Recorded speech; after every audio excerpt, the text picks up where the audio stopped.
Hi guys, excuse my disheveled appearance. I just got out of work. I just wanted to talk for a few minutes about a subject that came up in a pro-life apologetics group that I belong to online. So one of the people involved with the group was speaking with somebody who's pro-choice, and the pro-choice person brought up the fact that pro-life people are heartless because we will not allow women to have abortions after 20 weeks because of fetal anomalies. The answer that the pro-life person gave back was, well, the majority of abortions done after 20 weeks are still for healthy babies. I don't believe that this is an accurate statistic. And where this information comes from is the Guttmacher Institute, which gets its information from exit interviews from abortion clinics, usually affiliated with Planned Parenthood, and from former abortion clinic workers who have turned pro-life. The reason that I don't believe that this information is accurate is because the average woman who receives a poor prenatal diagnosis is not going to a Planned Parenthood to have her abortion. When a doctor diagnoses you with a situation where your baby is most likely going to pass away shortly after they are born, or they've been afflicted with a serious disorder, obviously you're offered termination or to carry to term. For the woman who chooses termination, she has two options. She's either going to induce labor very early at a point when the baby is not viable, mostly so that you can hold your baby and make memories with them, or she's going to terminate having what we think of when we think of an abortion, dilation and curettage. What happens is you generally are going to have that done by your regular OBGYN. And most of them, while they don't perform abortions in general, they are going to continue care for you as their patient, and they're going to perform your termination.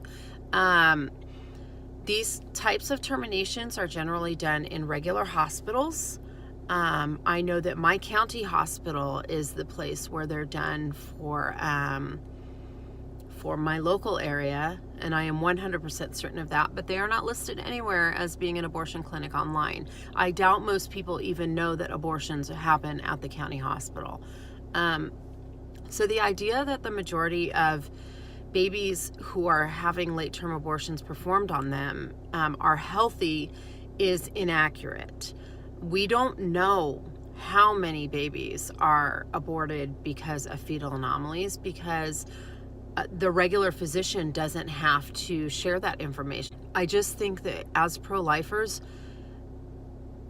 we need to stop making that contention. I mean, in 8 years of being involved with loss groups, after losing my own daughter, I have yet to meet one woman who has had to walk into an abortion clinic and have her pregnancy terminated because of a fetal anomaly. And the reason that this is so important is that when we're considering laws that are going to be anti-abortion laws after 20 weeks, legislators are using that contention that healthy babies are being aborted to write in exceptions for babies who are diagnosed with birth defects.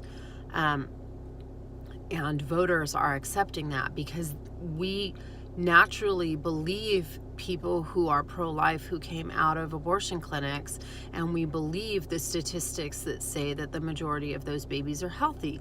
So we assume that an exception to the law isn't really going to hurt anybody because, it's only going to be a very small, minuscule amount of babies that are going to be affected by this, and it's worth the compromise.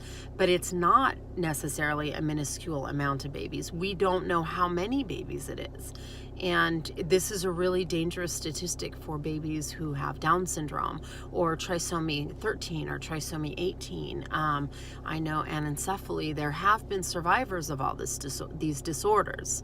So I really believe that as pro-lifers, we need to stop making the contention that healthy babies are being aborted in mass amounts only. All babies deserve protection, whether they are healthy or whether they've been diagnosed even with a fatal birth defect. No baby deserves to end up in a garbage can, and no baby should be used as a bargaining chip for any kind of pro-life legislation. And again, we need to stop arguing this and kind of create this mindset that baby is a baby is a baby is a baby. It doesn't matter whether the baby has birth defects or the baby is conceived in rape or whatever. It doesn't matter. When we argue, well, most of those babies are healthy, it gives there's kind of an underlying implication that the babies that aren't healthy, it's okay to abort them. And babies like my daughter were better than being aborted. They have inherent and intrinsic value to the earth, and they are just as necessary as you and your healthy children are. I'm going to go. I just wanted to say that we really need to stop making that argument. And I'm actually going to do another separate video on another night talking about another aspect of this, because there's a lot of things about fetal anomalies that I think people don't understand in the pro-life spectrum. And I think there's a lot to be said about this. So thank you very much and have a great night.